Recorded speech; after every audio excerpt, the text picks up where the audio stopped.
Hi guys, අපිත් එක්ක යන්න මැලේසියාට ටුවර් එකක්. අපි මැලේසියාවේ මුලින්ම යන්නේ ලංකාවේ කියන ලස්සන අයිලන්ඩ් එකකට. ඉතින් ඔන්න අපි චෙක් ඉන් වෙලා අපේ බෝඩින් පාස් ගත්තා. ඔන්න අපි ෆ්ලයිට් එක පැය භාගයක් විතර ඩිලේ වෙලා තමයි ආවේ. ඉතින් අපි මෙන්න මේ විදිහට ෆ්ලයිට් එකට බෝඩින් වුණා. ඉතින් අපි ලංකාවේ යන ඩිරෙක්ට් ෆ්ලයිට් බුක් කරේ නෑ එයා ඒෂියා එකෙන්. ඒකට හේතු දෙකයි. එකක් ගන්න වැඩි, අනිත් එක තමයි අපි රිටර්න් එන්නේ කේල් වලින් නිසා. ඉතින් ඒ නිසා අපි one way ෆ්ලයිට් එකක් බුක් කරන්නේ නැතුව අපි රිටර්න් එකයි දෙකම කේල් ඉඳන් එන්න එයා ඒෂියා එකෙන් බුක් කරා.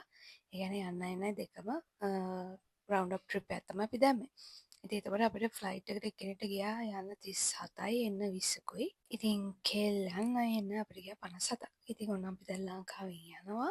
ඉතින් ඒ වගේම තමයි අපි ෆ්ලයිට් එකේ කෑම දැම්ම නැහැ. ඒ වගේම තමයි සීට් බුක් කරේත් නැහැ. හැබැයි ෆ්ලයිට් එක ඉඳ තිබ්බ නිසා අපිට ඕන දිහාක වාඩි වෙන්න පුළුවන් වුණා. ඉතින් ඒ නිසා මම වින්ඩෝ ෂීට් එකක් ගහලා අල්ලගත්තා.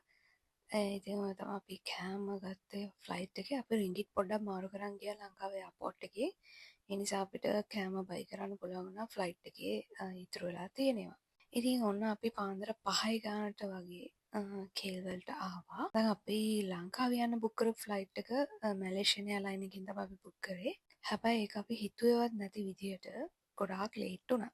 ඉතින් අපි මැලේසියන් එයාලයින් ෆ්ලයිට් එක බුක් කරන්න හේතුව තමයි එයාලගේ පෙනන් අයිලන්ඩ් එකේ ලේ ඕවර් එකක් තිබ්බා. පැය 8ක වගේ. ඒත් ඒක එන්නම අඩු වුණා ලේ ඕවර් එක. අපිට 10 මාට තිබ්බ ෆ්ලයිට් එක අන්තිමේදී 2 වගේ වෙනකම්ම එයාලා ෆ්ලයිට් එක ලේට් කරා. ඉතින් අපි හිමීට කාලා බීලා අපි ටර්මිනල් 2 එකෙන් එක්සිට් වෙලා ටර්මිනල් 1 යන්න පටන් ගත්තා. එතනදී මට හිතුණ දෙයක් තමයි අපි ගිහලා මැලේසියන් එයාලයින් එකට කතා කරලා අපිට කෙලින්ම ඩිරෙක්ට් ලංකාවේ යන්න පුළුවන් ෆ්ලයිට් එකක් ගන්න පුළුවන්ද කියලා බලන්න. ඉතින් ඔය අතර අපි රින්ගිට් ටිකකුත් මාරු කරගත්තා. ඊට පස්සේ අපි ගියේ මේ ට්‍රාන්ස්පෝර්ටේෂන් හබ් එකට. මෙතන තියෙන ෆ්‍රී ෂටල් සර්විස් එකක්. ඉතින් මේකේ ටර්මිනල් 2 ඉඳන් ටර්මිනල් 1 යන්න පුළුවන් බස් එකක් තියෙනවා. ඉතින් ඒකට ඔයාට කිසිම ටිකට් එකක් ගන්න ඕනේ නැහැ. කෙලින්ම එළියට ගිහිල්ලා අයිනම තියෙන කණුව ළඟ හිට ගන්න.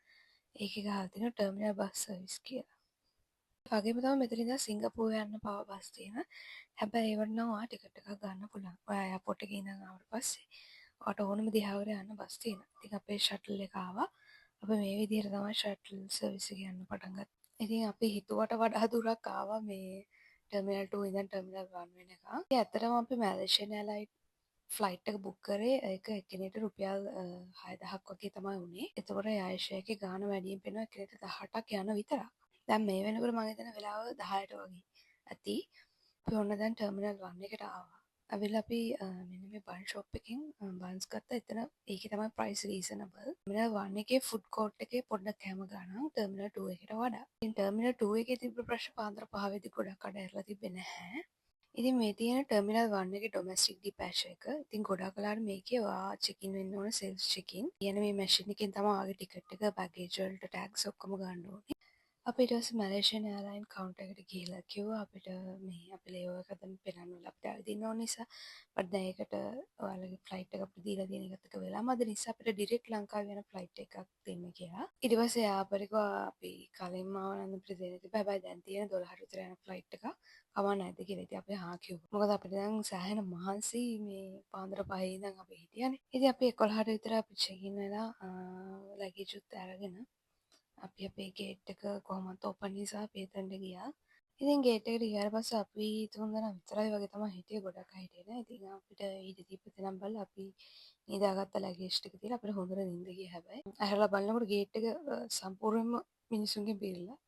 ඉතින් ඊට පස්සේ ඒත් පැය භාගයක් විතර පරක් කළා. ඔන්න ෆ්ලයිට් එක ඇවිල්ලා තියෙනවා. අපි දැන් බෝඩින් වෙන්න යන්නේ ෆ්ලයිට් එකට.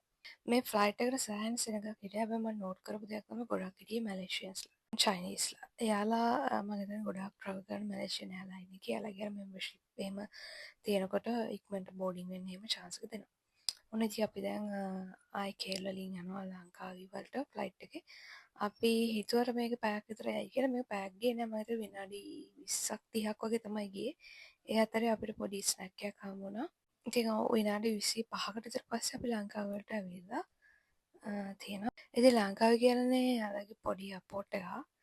ඉතින් අර අනිත් එයාපෝට් වගේ ලොකු ෆැසිලිටිස් නෑ. හැබැයි මේ විදියට පඩිපෙනෙන් බහැලා යන එක නම් මම හරි කැමතියි. ඉතින් අපි ටර්මිනල් 1 එකෙන් එළියට යනවා ඉමිග්‍රේෂන් එකෙන් අපිව බැලුවා. ඒ නිසා ඉතින් අපි ආයේ ලංකාවේ වල ඉමිග්‍රේෂන් එකට ගියේ නැහැ. ලංකාවේ වල බ්ලොග් එකක් අරන් එන්නම්. එහෙනම් බයි.